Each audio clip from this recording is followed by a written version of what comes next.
Hello, how are you?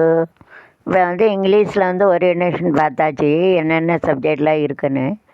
இப்போ தமிழில் பார்க்கலாம். அது ஃபிலாசபினா தத்துவம், ஃபிலோ ப்ளஸ் லாஜி. தத்துவம், வாழ்க்கையில் தத்துவம் ரொம்ப முக்கியம். ரூல்ஸு, விதி, தீம், தத்துவம். இந்துனா இந்து தத்துவம், முஸ்லீம், கிறிஸ்டின், சீக்கு, பஞ்சாபி, அவங்கவுங்களுக்கு ஒவ்வொரு தத்துவம் இருக்காது. சாமிக்கு பயப்படணும், மனசுக்கு பயப்படணும். அதனால் நம்ம என்ன செய்யணும்னா, ஏதாவது ஒரு கடவுள், இது உன் கடவுள் பெருசு, என் கடவுள் பெருசு அப்படி கிடையாது. எல்லா கடவுளும் நல்லது தான் சொல்லுதாங்க, இது கெட்டது சொல்லுதாங்களா? கொலை பண்ணு, பொய் சொல்லு, களவு சொல்லு அப்படின்னு சொல்லலை. கெட்ட வழியில் போகணும், நல்லது தான் சொல்லுதாங்க. எந்த சாமினாலும் கும்பிட்டுக்கலாம், ஒன்றும் இல்லை. தத்துவம் முக்கியம். இப்போ ராமாயணம், மகாபாரதம், பைபிள், குர்ஆன் எல்லாமே நல்லது செய்யுது. நல்லது செய்தால் நல்லது, கெட்டது செய்தால் கெட்டது. கெட்டவனா அழிப்பாங்க கடவுள், இப்படி தான் சொல்லுதாங்க. அதனால் நம்ம ஃபிலாசபி வனஜா கேட்பானஜான்னு சேனல்லாம் ஸ்டார்ட் பண்ணேன். இப்போ மொபைல் ப்ராப்ளம்னால அதில் கண்டினியூ பண்ணலை. இப்போ ஓரியன்டேஷனை பார்ப்போம். தத்துவம், ஃபிலாசபி வாழ்க்கையில் ரொம்ப தேவை. அவங்கவுங்க ஏதோ ஒரு மதத்தில் நல்லது செய்யணும், உதவி செய்யணும், ஹியூமனிட்டி, மனுஷத்தன்மை வேணும். இதில் ஃபிலாசபி காந்திஜி, ரூசோ, இயற்கையை பற்றி, நேச்சுரலிஸ்ட், செயல் மூலம். ரூசோ காந்தி, ரூசோ, ரவீந்திரநாத் டாகூர், விவேகானந்தா, அவங்களாம் என்னென்ன சொல்லியிருக்காங்க. முக்கியமாக இது மார்க் அவங்க என்ன கான்ட்ரிபியூஷன் கொடுக்காங்க, நல்ல தத்துவத்தை சொல்லியிருக்காங்களா, அதை தான் வரும். ஃபிலாசபினா என்ன, க்ரீக் வேர்டு. தத்துவம், ஃபிலோ ப்ளஸ் லாஜி. அப்புறம் ஃபிலாசபர், அவங்க என்ன கொடுத்துருக்காங்க, என்ன சொல்லிட்டு போகிறாங்க, அவங்க எல்லாம் அவங்க சொன்னது இருக்குது. அப்புறம் அந்த ஃபிலாசபி நம்ம ஸ்கூல் பிள்ளைகளுக்கு எப்படி பயனுள்ளது, காலேஜ் பிள்ளைகளுக்கு. அதுதான் ஸ்கூலில் ஒரு சிவிக்ஸ் பாடம் இருக்கா, வேல்யூ எஜுகேஷன். வேல்யூ போய்ட்டுனா எல்லாம் போய்ட்டு, மதிப்பு, கேரக்டர், அதெல்லாம் மோல்டு பண்ணுது, உருவாக்குது கல்வி திட்டம். அதான் ஃபிலாசபி வச்சுருக்கோம். அந்த ஃபிலாசபி தத்துவம் என்னென்ன ஃபாலோ பண்ண அப்படி இருக்கும், பண்ணலாம் அப்படி தத்துவங்களை ஃபாலோ பண்ணும், அதை கொடுக்குது. இதை பற்றி படிக்கிறதா ஃபிலாசபி. அப்புறம் சைக்காலஜினா மனநிலை, உடல், மணல், பொருள், ஆவி. உடல், மனம், ஆவி, பொருள், ஆத்மா. இதை பற்றி படிக்கிறதா சைக்காலஜி ரொம்ப சைக்காலஜி என்வைரன்மெண்ட்டு, சூழ்நிலை முக்கியம். சூழ்நிலை நல்ல சூழ்நிலை இருந்தால் தான் மனுஷன் நல்லா வர முடியும். நல்ல சூழ்நிலைன்னா கஷ்டம், மென்டலி ரிட்டார்டட் ஆகிடுவாங்க. டிப்ரெஷன், தோல்வி. அந்த என்கரேஜ்மெண்ட் இருந்தால் சக்ஸஸ் ஆகும். ஒரு டீச்சர் பிள்ளையை பாராட்டிக்கிட்டே இருந்தால் தான் நல்ல லெவலுக்கு வரும். அவர்கிட்ட தட்டி பேசினா, அம்மா அப்பா யாருனாலும் தட்டி பேசினா பேர் உளுந்துரும், டிப்ரெஷன் ஆகிடும். ஃப்ரஸ்ட்ரேஷன், சூசைட் பண்ணுவாங்க. பரீட்சையில் ஃபெயில் ஆகி, பரீட்சையில் மார்க் வரதுக்கு முன்னாலே நிறைய பேர் சாப்பிட்டாங்க. ஐஐஎல்டி எக்ஸாம், நெட்டு செட்டு எல்லாம் கொள்ளு, யார் கவனிக்கா, ஒருத்தர் கவனிக்க முடியும். இதான் மனநிலை பாதிக்கும். மென்டலி எல்லாம் அறிவாளி ஆகுதாங்க, ஸ்லோ லேர்னரு, மென்டலி டிஸார்டர், இப்படிலாம் நிறையா இருக்குது. மனநிலை பாதிச்சு மார்க் நிறையா இருக்குது. அவங்க சூழ்நிலையும் காரணம், நல்லா படிக்கணும், சூழ்நிலையும் காரணமாக இருக்குது. அப்படி இருக்குது. இப்போ இதெல்லாம் பற்றி கேட்குறது ஃபிலாசபி, தத்துவத்தை பற்றி படிக்கிறது. அதில் நிறைய பேர் சோதனையெல்லாம் பண்ணியிருக்காங்க. Rousseau, Emile Rousseau, Gandhiji, Tagore, Rousseau, Pavlov Skinner rat, டாகு ஸ்கின்னர் ரேட்டு, ஜான்டி பிராக்மேட்டிசம், அது ஆக்ஷன். அப்புறம் எமிலி ரூசோ, கெஸ்டால் தியரி.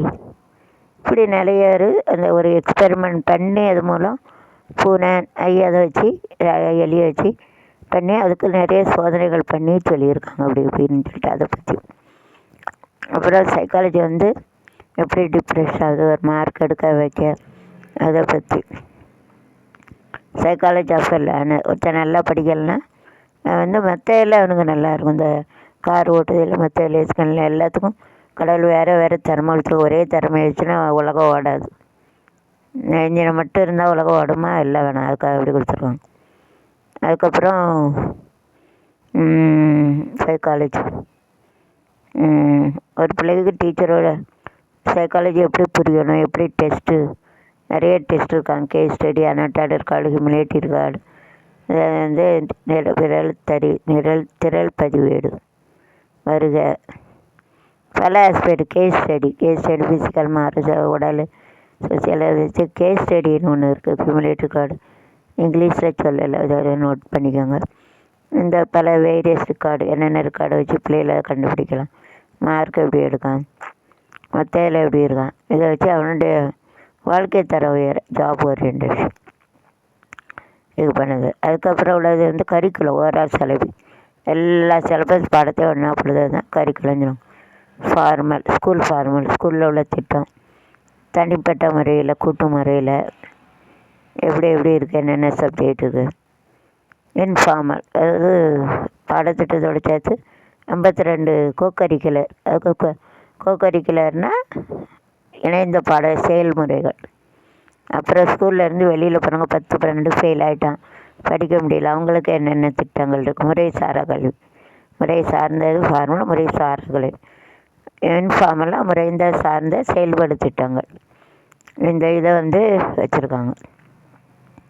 இந்த கரிக்குலத்தில் வந்து என்னென்ன இருக்குது, என்னென்ன பிரிவு இருக்குது. ஸ்டேட் போர்டு, சென்ட்ரல் போர்டு, மாநில மத்திய சர்க்கார், சின்ன ஸ்கூலில் என்னென்ன படிப்பு, பெரிய படிப்பு என்ன, ஜாப் ஓரியன்ட் எப்படி இருக்குது, அதெல்லாம் பற்றி பிடிக்காது தான் இந்த கரிக்குலம். பாடத்திட்டம், இணைந்த பாடத்திட்டம் ஸ்கூலுக்கு வெளியே உள்ள பாடத்திட்டம், முறைசாரா கல்வி இப்படிலாம் இருக்குது, அதை பற்றி படிக்கிறது. இதில் வந்து எப்படி பாடத்திட்டத்தில் மார்க் போடுறது, ரேட்டிங் ஸ்கில், செக்லிஸ்ட்டு, அப்படிலாம் நிறையா இருக்குது. ஸ்டாட்டிஸ்டிக்ஸ் எப்படி யூஸ் பண்ணுறது, மீன், மீடியம், மோடு, அதாவது இடைநிலை, மீன்னா சராசரி, மீடியம்னா இடைநிலை அளவு, முகடு, திட்ட விளக்கம், ரேங்க் கார்லேஷன், இன்னொன்று இது பண்ணுறது, அதெல்லாம் பற்றி உள்ளது வந்து அதில் இருக்கும் கரிக்குலத்தில் இணைந்த பாடத்திட்டம். அப்புறம் எஜுகேஷனல் அட்மினிஸ்ட்ரேஷன்னா நிர்வாகம் பண்ணுது. அது ஒரு இது எப்படி பிளான் பண்ணணும், எப்படி தயார் பண்ணணும், ப்ரிப்பேர் பண்ணி எப்படி செயல்படுத்தணும், எப்படி மதிப்பீடு செய்யணும், மார்க் எடுக்கிறது மதிப்பீடு செய்யணும், அவங்க குணங்களை மதிப்பீடு செய்யணும். அப்புறம் என்னென்ன 52 மதிப்பு வேல்யூஸ், அது எப்படிலாம் மதிப்பீடு செய்யணும், அதெல்லாம் பற்றி வைக்கிறத இவேல்யூஷன். என்னென்ன இருக்குது, ஒரு வார்த்தையில் விடையிலே சுருக்கிய விடையிலி, பெரிய கேள்விகளுக்கு இடையிலே, இல்லை என்னென்ன வகை இருக்குது, விகிதம் எப்படி செக்கு பண்ணணும், என்னென்னலாம் பயன்படலாம், ratio scale, rating scale, interval கால அளவு, ரேஷியோன்னு விதப்படுத்தணும், ரேட் பண்ணணும், ரேட்டிங்னா தர அளவுகோல், செக்லிஸ்ட்டை வந்து செக்குன்னா அவங்கள செக் பண்ணணும், சரி பார்த்தேன். இதில் 5 கதை எப்படி யூஸ் பண்ணணும். அதுக்கப்புறம் ஸ்டாட்டிஸ்டிக்னா புள்ளியல்னா முகடு, மீன்னா சராசரி, மீடியன்னா இடைநிலை அளவு, மோடுனா முகடு, திட்ட விலக்கல், ஸ்டாண்டர்ட் டிவிஷன், இதெல்லாம் பற்றியெல்லாம் படிக்காத இருக்குது ஸ்டடியில். அதுக்கப்புறம் guidance and counsellor, diagnostic, remedial மெஷர்மெண்ட்னா என்ன, அது வந்து ஆராய்ச்சி முறை எப்படி கிளினிக்கல் முறையில் வந்து யூஸ் பண்ணுறாங்க. அதே போல்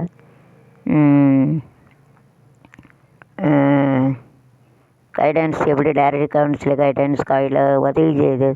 ஒரு டீச்சர் பிள்ளைகள் படிப்புக்கு எப்படி உதவலாம், என்னென்ன சிஸ்டம் கொண்டு வரலாம், என்னென்ன டெக்னிக் யூஸ் பண்ணலாம், நுணுக்கங்கள், டூல்ஸ், என்னென்ன டூல்ஸு, டீச்சிங் மெத்தடாலஜி, ஏவிஎட்ஸ், அது வந்து முக்கியமானது. Audio visual aids very very important. ஆடியோனா ஹியரிங், விஜுவல்னால் பார்க்குறது, ஆடியோ விஜுவல் எய்ட்ஸ் அதெல்லாம் முக்கியத்துவம் கொண்டு வரணும். என்னென்ன ஆடியோ விஜுவல் அதெல்லாம் இதில் உள்ளது தான் பிஎட் காலேஜில் இருக்குது. மாஸ் மீடியானா ஊடகம். இப்போ நான் டீச் பண்ணது இது ஒரு மாஸ் மீடியா, எல்லோரும் கற்றுக்காங்களா. Through this all study, that is a mass media. It reaches to crore of people in India and world. இதுதான் மாஸ் மீடியா, ஊடகம், பேப்பரு அதுலேயும் கிடைக்கும். இதுதான் இதே மூலம் இப்படி கற்றுக்காங்க, அதெல்லாம் பார்த்து படிக்கிறது. அப்புறம் பெர்செப்ஷன், இமேஜினேஷன், அப்புறம் அனாட்டாட்டா ரெக்கார்டு, செக்லிஸ்ட்டு, இன்ஸ்கல், இப்படி பல இதெல்லாம் அதில் இருக்கும். சரிங்களா?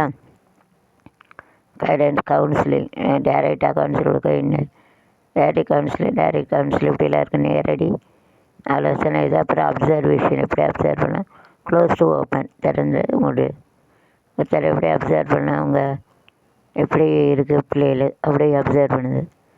இப்போ டீச்சர் வந்து ஒரு ரோல் வந்து என்ன இருக்குது, டீச்சர் வந்து எப்படி பிள்ளைகளுக்கு கைடன்ஸ் கவுன்சிலாம் கொடுக்கணும். அவங்க வாழ்க்கை டீச்சர் கையில் தானே இருக்குது, பிள்ளையோட வாழ்க்கை அதை பற்றி இருக்கதான் கைடன்ஸ் அண்ட் கவுன்சிலிங். அப்புறம் அட்மினிஸ்ட்ரேஷன் எப்படி பண்ணணும் அதை பற்றி. இன்னொன்று என்வரான்மெண்டல் எஜுகேஷன், அதாவது environmental education out of seat affected, சுற்றுச்சூழல் கல்வி, அது எப்படி ஏதா pollution out of seat affected, சுற்றுச்சூழல் கல்வியால் சூழ்நிலை எப்படி பாதிக்கு, அதான் என்வரான்மெண்டல், சூழல் இம்பார்ட்டன்ட், அதை பற்றி டீட்டெயிலாக படிக்கலாம். அதுக்கப்புறம்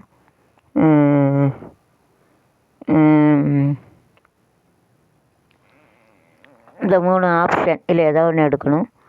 அதுக்கப்புறம் பிஇடின்னு சொல்லுவாங்க, ஃபிசிக்கல் எஜுகேஷன், இது என்னென்ன கேம்லாம் இருக்குது, அப்புறம் படிக்காத அப்படியெல்லாம் கேம்லாம் நல்லாயிருக்கும், மற்ற ஸ்கில்லாம் நல்லாயிருக்கும். அப்புறம்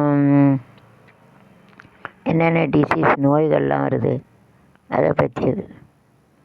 அப்புறம் மெத்தடாலஜின்னு இருக்குது, மெத்தட்னா முறைகள். நம்ம லிங்குவிஸ்டிக்ஸ் பார்த்தீங்கன்னா 30 மொழி இருக்குது. அந்த மொழியில் என்னெல்லாம் இருக்குது, என்ன பிரிவு இருக்குது, என்ன பிரான்ச்சஸ் இருக்குது, அதை பற்றி படிக்காது. அப்புறம் கணிதம், மேக்ஸ், கணக்கில் என்னென்ன எதுக்கு படிக்கணும், ஏன் படிக்கணும், என்னென்ன இருக்குது, எப்படி படிக்கணும், என்ன முறைகள் இருக்குது, விதி வரைமுறை, விதி விளக்க முறை, கண்டுபிடித்து படிப்பு முறை, ஆய்வக முறை, ஆய்வகத்தில் எக்ஸ்பிளைன் பண்ணத முறை, இப்படி நிறைய முறைகள் இருக்குது. டயக்னாஸ்டிக் மெட்டீரியல் மிஷின் எப்படி கொடுக்கலாம், பிள்ளைகளுக்கு எப்படி அதை கொடுக்கலாம், என்னென்ன கண்டுபிடிக்கணும், மேக்ஸில் சிறந்துனா என்ன செய்யணும், இது மெத்தடாலஜி. கணக்கில் ஸ்டாட்டிஸ்டிக்ஸ் இருக்குது, மீன் மீடியன் மோடு, அதெல்லாம் ஒரு கடை வரும் 16 கார்டு. அதுக்கப்புறம் சயின்ஸில் அதே போல் ஏன் படிக்கணும், எதுக்கு, சயின்ஸில் என்ன இருக்குது, ஃபிசிக்ஸ், கெமிஸ்ட்ரி, பயாலஜி, இதெல்லாம் ஏன் படிக்க, ஒவ்வொரு பாடத்தில் உள்ள கண்டென்ட்டும் தெரியணும். அதுக்கப்புறம் ஒன்று எப்படி சொல்லிக் கொடுக்கலாம், ஒவ்வொரு மெத்தடையும் எப்படி நம்ம பிள்ளைகளுக்கு சொல்லிக் கொடுக்கணும். ஒன்று ஒரு மெத்தடுக்கு, கணக்குக்கு ஒரு மெத்தடு, ஹிஸ்ட்ரிக்கு ஒரு மெத்தடு, ஜோகிரஃபிக்கு ஒரு மெத்தடு, ஒவ்வொரு மெத்தடை பற்றி படிப்பேன். ஹிஸ்ட்ரினா வரலாறு, ஜியோகிரஃபி எது நடந்து எது நடக்க போகுது, உலகத்தில் உள்ளது ஏன் சேஞ்சு கொண்டு வரணும், 5 வருஷம் கழிச்சு ஏன் மாற்றணும், போர்ஷன் எதுக்கு மாற்றணும், இதெல்லாம் பற்றி படிக்காத அதில் வருது. ஆர்ட்ஸு அதை வச்சு சம்பாதிக்கலாம், மியூசிக்கு அதை வச்சு கோடிக்கணக்கு சம்பாதிக்கலாம். ஒரு பிள்ளைகளுக்கு நல்லா ஒரு நாடகம், இது ஸ்கூலில் ஆனுவல் டேயில் எல்லாம் வைக்காங்க. அந்த பிள்ளைகளுக்கு ஒரு கான்ஃபிடென்ஸு, அவங்க சொந்த காலேருந்து சம்பாதிக்கிறாப்புல பல நம்முடைய இந்திய நாட்டு கல்ச்சர், பண்பாடு, என்னென்ன ஆக்டிவிட்டீஸ் இருக்குது அதெல்லாம் அப்புறம் கேம்ப் வைப்பாங்க. கேம்பில் எல்லாம் சொல்லிக் கொடுப்பாங்க, என்னென்னலாம் பாட்டு எல்லாம் சொல்லிக் கொடுப்பாங்க, இதெல்லாம் உண்டு. பிஎட்டை பார்த்தா உலகமே அதில் இருக்குது. இப்படி ஐஏஎஸில் பரீட்சை எழுதுவாங்க, உலகத்தில் எல்லாம் தெரியும். அதே போல் தான் பிஎட்லேயும் எல்லாம் தெரியணும், சும்மா கிடையாது. Vanaja MSc maths, BEd, MEd, MPhil, education, கலைகள், டான்ஸு, ட்ராமா. அந்த இதை வந்து எங்கள் அப்பா அம்மாவை தான் சார், எங்கள் அப்பா இல்லை, இறந்துட்டு எங்கள் அம்மா இருக்குது. எங்கள் அப்பா தான் என் பெரியம்மாவை படிக்க வச்சு சம்பளம் வாங்குறான், என் சின்ன மாணவன் படிக்க வச்சு வீட்டுக்கு உதவுது எங்கள் அம்மா அப்பா தான் எனக்கு தெய்வம். எங்கள் அப்பா சும்மா என் பிள்ளை படிக்கட்டு 3 லட்சம் திரும்பி 30 லட்சம், அதனால தான் நான் உங்கள் முன்னால் பேசிக்கிட்டு இருக்கேன். எங்கள் அப்பா ரொம்ப திறமைசாலி, 8 லட்சம் கோயில் கொடுத்துருக்காரு, 7 லட்சம் எல்லாத்தையும் கொடுத்துட்டாரு. இளைய பெருமாள் டீச்சரை பற்றி அவர் எழுதி குடிப்பார். என் பிள்ளைய நீ படிக்க வச்சார், 3 லட்சம் செலவழிச்சு. அதனால தான் நான் உலகக்கே டீச் பண்ணிட்டு கொடுப்பேன். ரொம்ப நன்றி, தாய் தப்பனை பெருமைப்படுத்தேன். இது எங்கள் அம்மாவுக்கும் டீச்சரு, குழந்தை பிள்ளை வேலை பார்த்தாங்க, செல்வடி.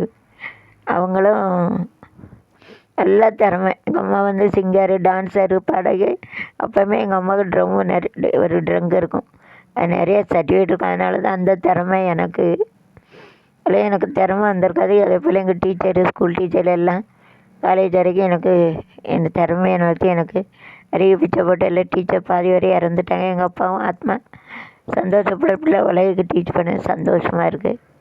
எங்கள் அப்பா அம்மாவுக்கு ரொம்ப நன்றியை தெரிவிச்சுக்கிறேன். உலகுக்கு எடுத்துக்காட்டு சொல்லிக்கிறேன். எனக்கு ரொம்ப பெருமையாக இருக்குது. என்னை திறமையை வளர்த்து தாய் தப்பன திறமையாக வீடும் கட்டுறேன், புது வீடு. தேங்க்யூ. இதெல்லாம் எங்கள் அப்பா அம்மா கொடுத்த பிச்சை எனக்கு. அந்த எனக்கு மூளை கொடுத்து என்னுடைய டீச்சர்ஸ் பாதி வரை இறந்துட்டாங்க. அவங்க ஆத்மாவே எனக்கு ஆசீர்வாதம் கொடுக்கும். பைசா பெருசில் பெருமையாக இருக்குது. Thank you very much. அப்புறம் யூடியூப் காட்ஃபாதருக்கு ரொம்ப நன்றி. எங்கள் அம்மா அப்பா எனக்கு இந்த உலகுக்கு அறிமுகப்படுத்தின எங்கள் அம்மாவோ உலக அறிவுறுத்த யூடியூப் காட்ஃபாதருக்கு ரொம்ப நன்றி. ரொம்ப நன்றியை தெரிவிச்சுக்கிறேன். Thank you very much. தமிழ் வரைண்டு முடிஞ்சிட்டு இப்போ ஹிந்தியில் கொஞ்சம் ரெஸ்ட் எடுத்துகிட்டு ஹிந்தியில் bye see you all see you to all bye C.